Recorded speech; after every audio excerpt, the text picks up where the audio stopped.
I thought my wedding day would be perfect until my sister grabbed my dress and tore it right down the back. Everyone gasped, but when my husband stood up from his wheelchair, her face went completely white. She had no idea what was coming next. If you've ever dealt with family drama or jealous siblings, you need to hear this story. Make sure to subscribe and hit that notification bell because this wedding revenge story will blow your mind. Trust me, you won't see the ending coming. Hi everyone, I'm Anna, and I need to tell you about the most insane wedding day ever. What started as my dream wedding turned into a nightmare, but then became something even more magical than I could have imagined. But I'm getting ahead of myself. Let me start from the beginning. 2 years ago, I met Tom at a coffee shop. I was running late for work, juggling my laptop bag and a stack of marketing reports, when I literally crashed into this guy waiting in line. Coffee went everywhere, my papers scattered across the floor, and I was mortified. But instead of getting angry, he just laughed and helped me pick everything up. He had this warm smile and these kind eyes that made my heart skip a beat.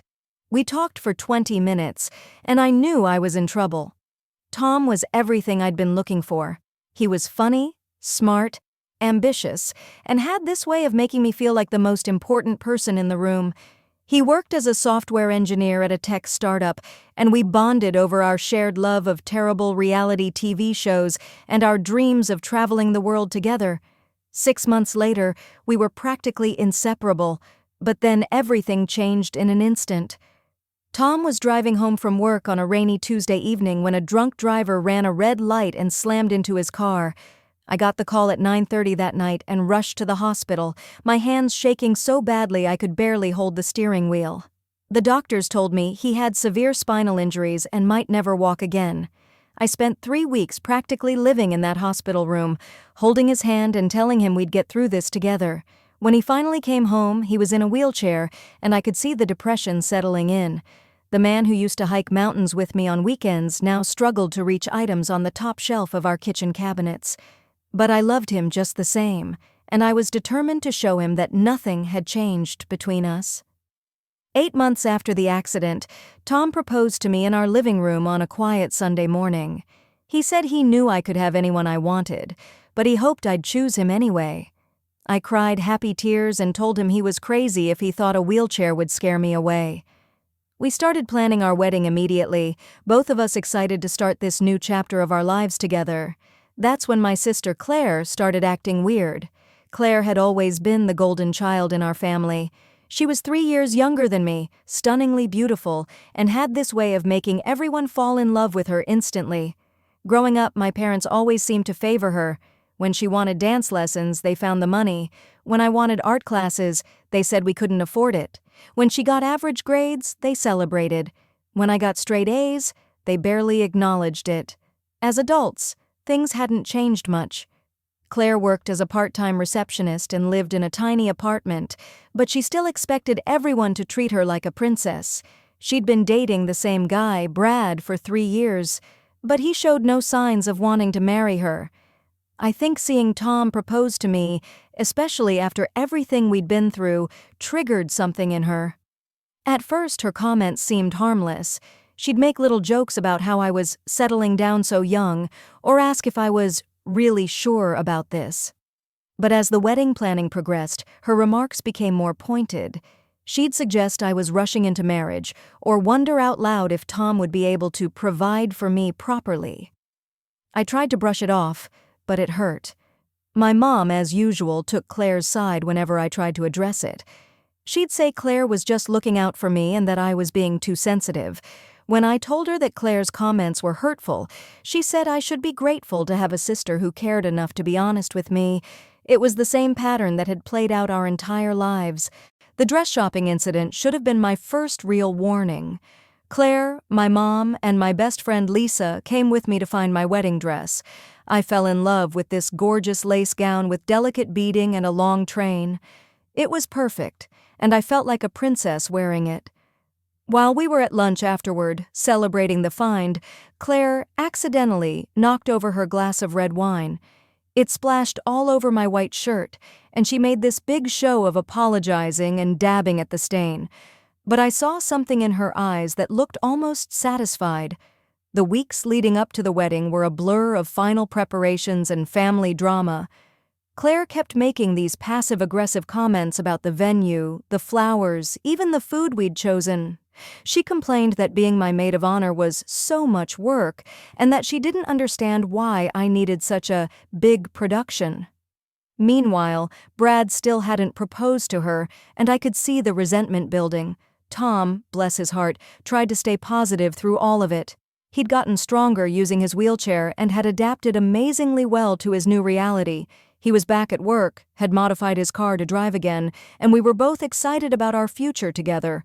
But I noticed him getting quieter when Claire was around, and I wondered if her comments were affecting him more than he let on. The night before the wedding, we had our rehearsal dinner at a lovely restaurant downtown. Claire gave a speech as my maid of honor, and on the surface it sounded sweet and supportive.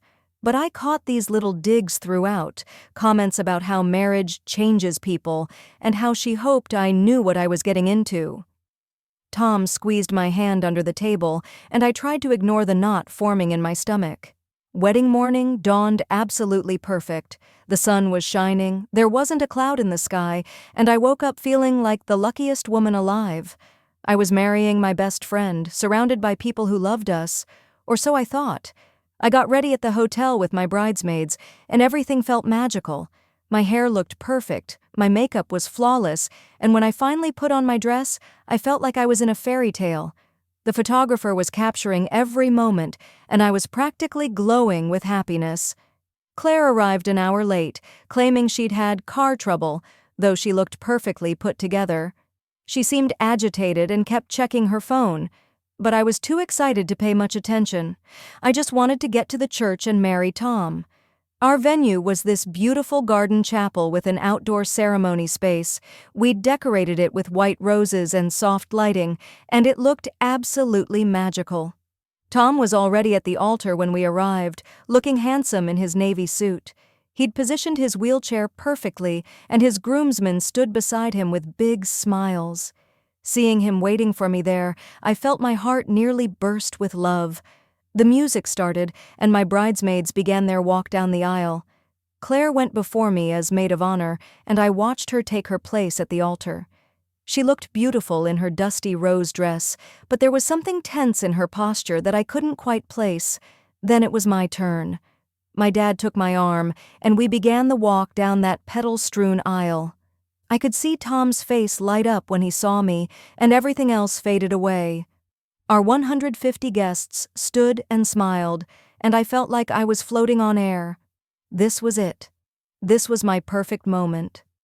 The ceremony began beautifully.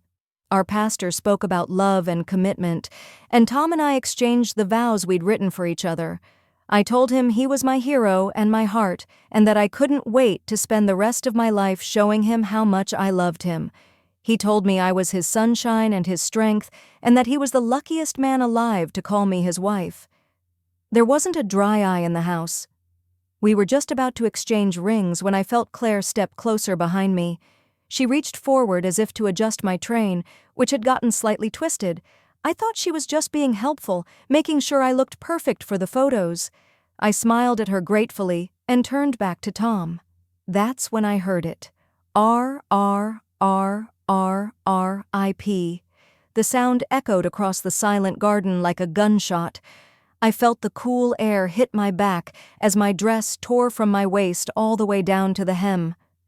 The beautiful lace that had taken months to bead by hand was destroyed in an instant. I looked down to see the train of my dress lying in tatters around my feet. The entire congregation gasped in unison. 150 people saw my wedding dress destroyed right there at the altar. I felt my face burn with embarrassment and horror as I tried to hold the pieces together. This couldn't be happening. Not today. Not at my wedding. I turned to look at Claire, expecting to see shock and concern on her face. Instead, what I saw made my blood run cold. For just a split second, before she rearranged her expression into one of fake horror, I saw satisfaction. She had done this on purpose. "Oh my God, Anna, I'm so sorry," she exclaimed, but her voice sounded hollow and rehearsed. "It was an accident. I was just trying to help with your train and it caught on my bracelet. I can't believe this happened, but I knew better. There was no bracelet. There was no accident. My own sister had deliberately sabotaged my wedding day, and she was standing there lying to everyone about it. I started to cry. I couldn't help it. Months of planning, thousands of dollars, and my dream dress was ruined. I could hear the guests murmuring behind me, some gasping, others whispering about what had happened. The photographer was still taking pictures, capturing my humiliation for posterity. This was supposed to be the happiest day of my life, and instead I felt completely mortified. Tom looked at me with such love and concern in his eyes. "Anna," he said softly, "it's okay. You're still the most beautiful bride I've ever seen." But I wasn't okay. I was devastated. I wanted to run away, to hide, to disappear. How could Claire do this to me? How could my own sister hate me enough to destroy my wedding day? That's when everything changed. I heard the creak of Tom's wheelchair, and then something I hadn't heard in over a year. Footsteps. I looked up through my tears to see Tom slowly rising from his wheelchair. His legs were shaking slightly, but he was standing. Actually standing. The entire congregation went completely silent, and I heard someone gasp loudly. Tom took a step toward me, then another. His movements were careful but deliberate, and with each step my mouth fell open wider. Behind me I heard Claire make a strangled sound, like she'd been punched in the stomach. Tom walked the 3 steps to where I stood and gently took my hands in his. "Surprise," he whispered, and his smile was so bright it could have powered the entire city. I couldn't speak. I couldn't breathe. I just stared at this man I loved, standing before me when I'd been told he might never walk again. "How?" I finally managed to whisper. "I've been working with a physical therapist for 2 months," he said quietly, his voice thick with emotion. "The doctors said there was a chance, a small one, that I might regain some function. I wanted to surprise you. I wanted to walk you down the aisle after we said our vows, to dance with you at our reception. I wanted our first dance to be me holding you properly." The tears streaming down my face weren't from embarrassment anymore. They were tears of pure joy and amazement. "You've been hiding this from me for 2 months. "It was the hardest secret I've ever kept," he admitted, "but I wanted today to be magical for you. I wanted to give you something wonderful." I turned to look at Claire, and the expression on her face was priceless. She looked like she'd seen a ghost. Her mouth was hanging open, her face was completely white, and she seemed to be swaying on her feet. The satisfaction and smugness from moments before had been replaced with shock and what looked like panic. Tom's voice carried across the silent garden as he addressed our guests.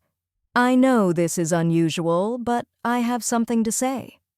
He kept one hand in mine and turned to face our family and friends.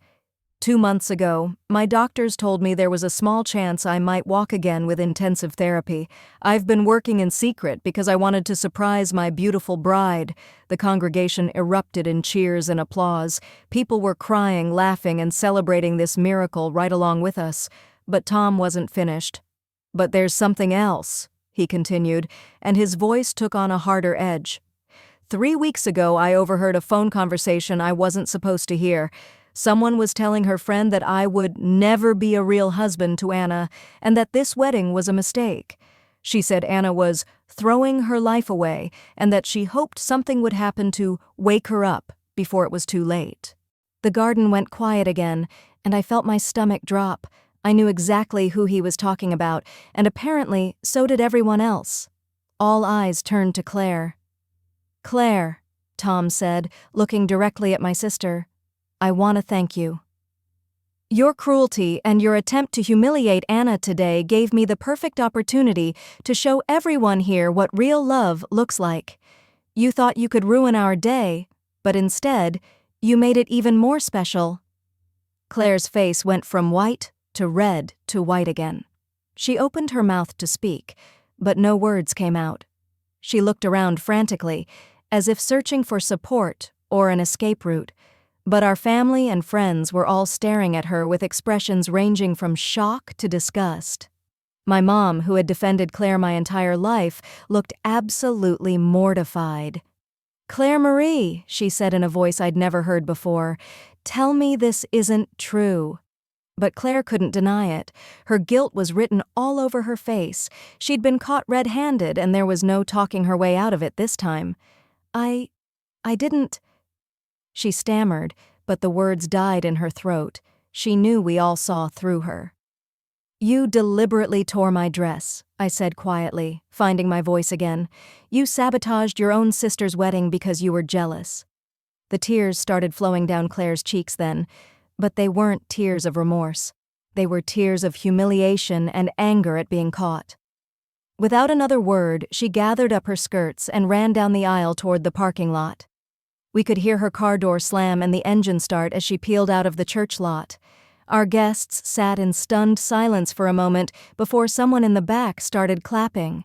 Soon the entire congregation was on their feet, applauding not just for Tom's recovery, but for the truth finally coming out about Claire. The pastor, bless him, stepped forward with a huge smile. "Well," he said, "I think we have a wedding to finish. Tom, are you ready to kiss your bride?" Tom grinned and pulled me close. I've never been more ready for anything in my life. When he kissed me, I forgot all about my torn dress and my sister's betrayal. I was kissing my husband, who was standing on his own 2 feet in front of everyone we loved. It was better than any fairy tale I could have imagined. We walked back down the aisle together, Tom's arm around my waist, supporting both of us. Our guests threw flower petals and cheered, and I felt like I was floating. My dress might have been ruined, but somehow that made the moment even more perfect. It was real, imperfect, and absolutely beautiful. At our reception, Tom and I had our first dance to "At Last" by Etta James. He held me close and swayed with me, his legs still a little unsteady but his grip on me strong and sure. I buried my face in his neck and whispered, "I can't believe you kept this secret from me." "I wanted to give you magic," he whispered back.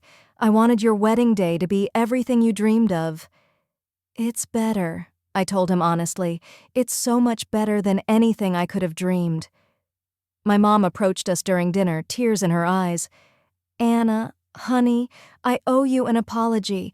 I've been blind to Claire's behavior for too long. I'm so sorry." I hugged her tightly. "It's okay, Mom. Today showed me who my real family is. We never heard from Claire that night, and honestly, I was grateful. I didn't want her negativity poisoning what had become the most incredible day of my life." Tom's surprise, the love from our friends and family, and the way everything came together despite her sabotage made me realize that some people will always try to tear you down, but love will always win in the end.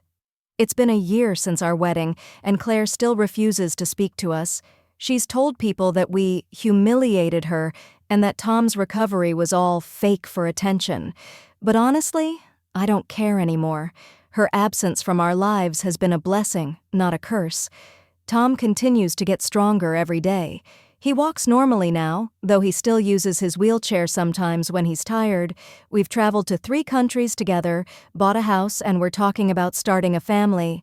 Our marriage is everything I hoped it would be and more. Sometimes I look back on that wedding day and think about how differently things could have gone. If Tom hadn't overheard Claire's phone call, if he hadn't decided to surprise me by walking, she might have succeeded in ruining our day. But instead, her cruelty backfired spectacularly and gave us a story we'll treasure forever. The best part? We kept pieces of my torn wedding dress and had them sewn into a pillow that sits on our bed. Every time I see it, I'm reminded that even when people try to destroy something beautiful, love finds a way to make it even more meaningful. That's the thing about real love. It doesn't crumble under pressure or fall apart when things get difficult. It grows stronger, and sometimes it even learns to walk again. Can you believe my sister thought she could ruin my wedding day? Karma really came back to bite her. If you loved this story of wedding revenge, smash that like button and subscribe for more unbelievable family drama stories. Drop a comment below. Have you ever had a family member try to sabotage your big day? I read every single comment, and don't forget to ring that notification bell so you never miss my latest stories.